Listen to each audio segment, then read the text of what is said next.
Školáci preberajú vysvedčenia, ktoré odzrkadľujú ich celoročné výsledky. Z dlhodobého hľadiska môžeme povedať a zároveň upozorňujeme, že rodičia by v prípade, ak hodnotenie dieťaťa nie je podľa ich predstav, by dieťa nemali trestať. Takéto konanie môže viesť k prípadnému vzniku traumy alebo môže podnietiť úteky z domu. Dospelá osoba by mala s dieťaťom komunikovať a ozrejmiť mu, že útekom z domova nič nerieši.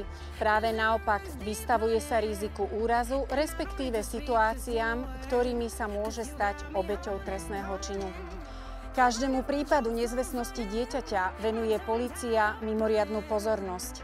Ak zistené skutočnosti nasvedčujú tomu, že sa maloletá osoba zákonnému zástupcovi neozýva a zákonný zástupca má podozrenie, že maloletej osobe hrozí nebezpečenstvo, ihneď treba kontaktovať políciu.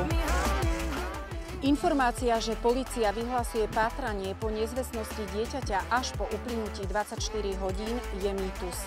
Školopovinné deti a mládež by sa nemali obávať z dôvodu zlých známok reakcie rodičov.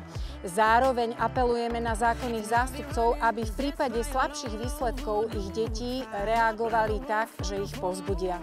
Nezabúdajte, že každý problém má svoje riešenie a každý z nás v prípade núdze má pri sebe osobu, ktorej sa môže zdôveriť.